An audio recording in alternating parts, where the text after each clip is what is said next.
here with a review of Steve Jobs. No, this is definitely not a re-release of the Ashton Kutcher movie. Steve Jobs is a news story about the man behind Apple computers from Academy Award-winning writer Aaron Sorkin and Academy Award-winning director Danny Boyle.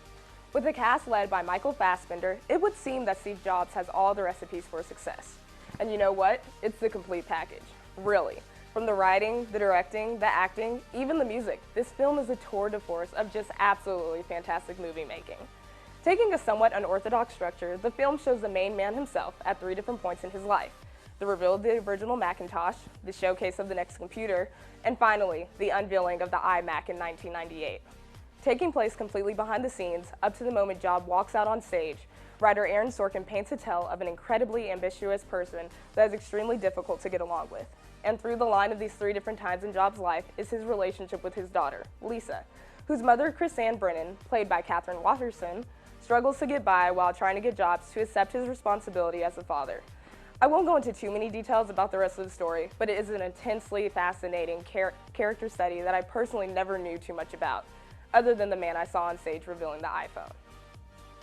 Now, ladies and gentlemen, you have your Academy Award-winning nominees for acting in this movie. Starting off with Michael Fassbender himself, while he doesn't really bear a close resemblance to the real-life Steve Jobs, it doesn't really matter once you see him on screen. In one of his best performances I've ever seen, Fassbender strips Jobs down to reveal just how his mind works, from his angry outbursts, knuckle-clenching frustrations, and all-around pig-headedness. Next, there's Kate Winslet as Joanna, a strong woman who's one of the few who can handle and communicate with Jobs. Winslet brings a sense of grace and her strength to her role that operates as the most relatable character of the film, striving to keep Jobs on the right path and to come up to grips with allowing himself to connect with others. Then there's Seth Rogen and Jeff Daniels as Apple co-founder Steve Wozniak and former Apple CEO John Sculley, respectively. This is a different role for Rogen and rises to the challenge as Jobs' old friend who works hard, can't stand taking no for an answer, and simply wants recognition for his team. Every actor is fantastic in this film, whether it's Katherine Waterston as Chrisanne to Michael Stolberg as Andy Hertzfeld, one of the original members of the Mac team. With such great actors, you need a screenplay they can really chew on. Now, I understand that Aaron Sorkin's rapid-fire dialogue isn't necessarily everyone's cup of tea, but it just works here. Each syllable is filled with such intelligence, emotion, and biting wit that it's just a marvel to watch and listen to. For me, there's really nothing like it.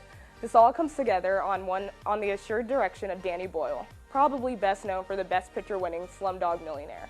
He's at the top of his game in Steve Jobs, bringing everything together in one blistering package that has no weak link from the beautiful cinematography by Alwyn H. Coulter to the techno-infused score by Daniel Pemberton. I can't recommend enough that you go see Steve Jobs. I give it 4.5 out of 5 stars. This is cinema at its very best, and you can handle some sometimes overpowering dialogue. You won't be disappointed. Sure, if it's heightened reality of true events, but in the end, it really doesn't matter. It reveals a fascinating man in Steve Jobs, and it's a study that I'll definitely be seeing in theater again very soon. Back to you guys.